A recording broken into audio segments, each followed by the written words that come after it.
તો તે તુવેર કાંડ મુદ્દે કેન્દ્રીય મંત્રી જયેશ રાદડિયા હાલમાં પત્રકાર પરિષદ સંબોધન કરી રહ્યા છે। આવો સીધા જઈએ।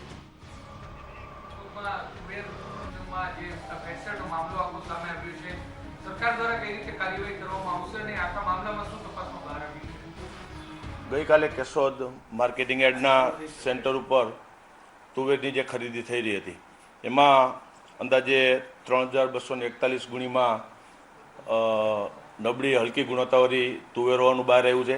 એ જથ્થાને ગઈકાલે અમે સીઝ કરી લીધો છે। એમાં તપાસને અંતે 1045 બોરીમાં નબળી અને હલકી ગુણવત્તાવાળી તુવેર સામે આવી છે। એટલે બાકીનો 3241માંથી બાકીનો ગુણીની અંદર તુવેરનો જથ્થો બરાબર હતો। જેવી ખબર પડી ત્યારે તરત જ પુરવઠા વિભાગ દ્વારા અમે તપાસના આદેશો ગઈકાલે જ આપી દીધા હતા અને જે લોકોની આમાં સંડોવણી હોય એની ઉપર કડક હાથે કામ કરવા માટે રાજ્ય સરકારે સૂચના આપી છે। પ્રાથમિક તબક્કે તપાસ કરતા 7 વ્યક્તિઓ સામે ગઈકાલે કેશોદ પોલીસ સ્ટેશનની અંદર ગુનો નોંધવામાં આવ્યો છે। વધારેની માહિતી અત્યારે મેળવાઈ રહી છે। મારા પુરવઠા વિભાગના એમડી પણ આજે જાત તપાસ માટે અત્યારે કેશોદ આવી રહ્યા છે અને સંપૂર્ણ આખો રિપોર્ટ આવ્યા બાદ આગળની કડક હાથે કાર્યવાહી કરવામાં આવશે।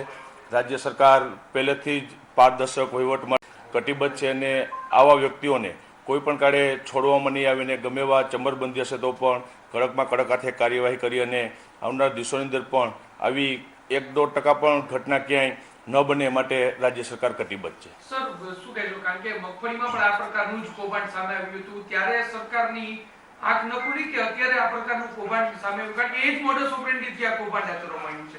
ચાલુ વર્ષે રાજ્ય સરકારે મગફળી, ડાંગર, મકાઈ, બાજરી, તુવેર, અડદ, મગ, ચણા, રાયડો એવી અનેક પાકોની ખરીદી ચાલુ વર્ષે રાજ્ય સરકારે ભારત સરકારની મદદથી ટેકાના ભાવે ખરીદી કરી છે।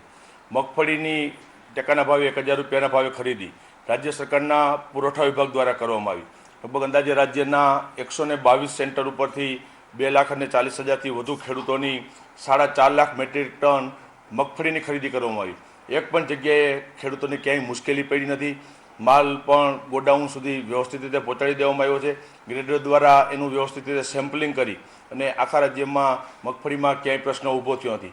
અંદાજે 2200 કરોડ રૂપિયાની આસપાસની ટેકાના ભાવે મગફળી ખરીદી કરી। એવી રીતે અન્ય પાકો ડાંગર, મકાઈ, બાજરી, મગ, અડદ, ચણા, તુવેર, રાયડોની સમગ્ર રાજ્યમાં ટેકાના ભાવે ખરીદી કરી। માત્ર કેશોદના એક સેન્ટર ઉપર તુવેરની અંદર જે 3000 કટ્ટાની અંદર જે ભેળસેળ સામે આવી હતી એમાં પણ 1000 કટ્ટાની અંદર હલકી ગુણવત્તાવાળી તુવેર છે। બાકીના ગુણી બોરીની અંદર ક્યાંય મુશ્કેલીથી પણ ચેક થઈ ગયું છે। રાજ્યમાં 60થી વધુ સેન્ટર ઉપરથી હાલમાં તુવેરની ખરીદી ચાલુ છે। એટલે માત્ર કેશોદની જગ્યાએ સામે ઘટના આવી છે। ખેડૂતો ઓનલાઈન રજિસ્ટ્રેશન માર્કેટિંગ યાર્ડના પ્લેસ ઉપર કરાવતા હોય છે। ત્યાં ખેડૂતો તુવેર લઈને આવે એટલે ત્યાંનું ગ્રેડિંગ થતું હોય છે। ગ્રેડિંગ ફાઇનલ થયા પછી ગોડાઉન સુધી માલ જાય ત્યારે ફરી પાછું ત્યાં ગ્રેડિંગ કરવામાં આવતું છે અને રાજ્ય સરકારે જ ગોડાઉન ઉપર જ્યારે આ ધ્યાનમાં આવ્યું ત્યારે ત્યાંથી રાજ્ય સરકારે રિજેક્ટ કરી છે। એટલે કોઈ કૌભાંડીઓને આ સરકાર છાવરવા માગતી નથી અને રાજ્ય સરકારે જ ગોડાઉન ઉપરથી જ્યારે ગ્રેડિંગ કરી અને ત્યાંથી સેમ્પલ ફેલ કર્યું એટલે રાજ્ય સરકાર કડક હાથે કામ કરવા માગે છે અને માત્ર કેશોદના એક સેન્ટર ઉપર 1000 બોરીની અંદર જ હલકી ગુણવત્તાવાળી ધ્યાનમાં આવી છે। એટલે તેને રિજેક્ટ કરીને સીઝ કર્યું છે અને આગળની કાર્યવાહી કરી છે। આખા રાજ્યમાં ખેડૂતોને એક પણ પાકની અંદર મુશ્કેલી ન પડે તે પારદર્શક રીતે આ વખતે ટેકાના ભાવે ખરીદી થઈ છે અને કીધું અનેક પાકોની અંદર ક્યાંય મુશ્કેલી પડવા નથી દીધી। સતત એનું મોનિટરિંગ કર્યું છે। અમારા મુખ્યમંત્રી વિજયભાઈના સીધા માર્ગદર્શન નીચે આખી પ્રક્રિયા ચાલી રહી છે। એટલે લગભગ ક્યાંય મુશ્કેલી ન પડે માટે હર હંમેશા અમે પ્રયત્નો કરીએ છીએ અને આવા લોકો જે આમાં સંડોવાયેલા છે એની પર કડક હાથે કામ કરશું। એક પણ છોડવા માગતા નથી અને ખેડૂતો માટેની આ સરકાર જ્યારે કામ કરી રહી ત્યારે પુરવઠા વિભાગના મંત્રી તરીકે ખાતરી આપું છું કે આમાં જે લોકો સંડોવાયેલા છે એમને કડક હાથે કાર્યવાહી કરી અને આવનારા દિવસોમાં એક મજબૂત દાખલો બેસાડવામાં આવશે। જે અન્ય તુવેરની ખરીદી થઈ છે ત્યાં આવી કોઈ વાતને લઈને કઈ ચકાસણી હાથ ધરવામાં આવશે કે આવું કોઈ કૌભાંડ બીજી જગ્યાએ પણ ન થયું એના માટે કઈ જ્યાં ગોડાઉન સુધી માલ આવી જતો અહીંયા કીધું એમ કે 2 જગ્યા ઉપર ગ્રેડિંગ થાય છે। માર્કેટિંગ યાર્ડના સેન્ટર ઉપર ગ્રેડિંગ થતું હોય અને એ ખરીદાયેલી તુવેર હોય કે અન્ય પાકો એ ગોડાઉન સુધી આવતા હોય ત્યારે ફરી પાછું ત્યાં ગ્રેડિંગ કરી છે। એટલે ક્યાંય મુશ્કેલી પડી નથી।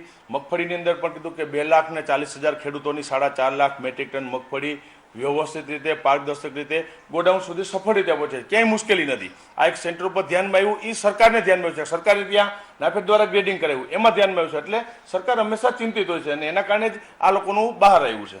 સર, જે ગઈકાલે ત્યાં તપાસ કરવામાં આવી છે, જહાંગીર બ્લોચ તપાસ કરવામાં, તેની સાથે જ આરોપી હતા, તો કે જે આરોપીઓ છે એની પર 7 વ્યક્તિઓ સામે અત્યારે ગુનો દાખલ થઈ ગયો છે. પુરવઠા વિભાગના એમડી ખુદ તપાસ માટે આજે કેસો જ આવ્યા છે અને સંપૂર્ણ આખો રિપોર્ટ લઈ કોની સંડોવણી છે, ક્યાં શું ને કોને શું કર્યું છે. કારણ કે ઓનલાઈન રજીસ્ટ્રેશન થતું હોય ત્યારે ખેડૂત પોતે કરાવતા હોય છે. 7/12ની અંદર એના ઉતાર તરીકે એને તુવેર બતાવેલી છે અને એ રીતે તુવેર ખરીદી માટે ત્યાં વેચાણ માટે ખેડૂતો આવતા હોય છે. એટલે એ રીતે આખી પ્રક્રિયા હોય છે અને એમાં ક્યાં લોકોએ શું કર્યું છે એ તપાસ થઈ રહી છે અને જે વ્યક્તિ આવશે એની ઉપર કડક કાર્યવાહી કરશું.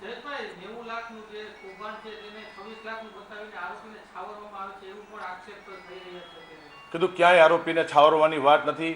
આરોપીઓ કોઈ પણ હોય, આરોપી કહેવાય છે ને જેને આ કૃત્ય કર્યું છે ને કડક હાથે સજા આપશું. ક્યાંય 90 લાખનું એવું કંઈ કૌભાંડ નથી. 3241 ગુણીમાંથી અત્યારે તપાસ કરતા 1000 આસપાસ ગુણીમાં હડકી ગુણવત્તા હોય તુવેર આવ્યું છે. બાકી બધી ઓકે છે. એટલે ઓકે છે એનું ફરી પાછું એનું સેમ્પલિંગ કરી અને ગ્રેડિંગ કરી અને ગોડાઉન સુધી એને મોકલી આપશું. અને આટલી પ્રક્રિયામાં કોણ સંડોવાયેલું છે એને કૌભાંડ 1 લાખનું કૌભાંડ કહેવાય અને 30 લાખનું હોય તો એને કૌભાંડ કહેવાય. એટલે કોઈ કૌભાંડવાને છાવરવાની આ સરકારમાં વાત નથી.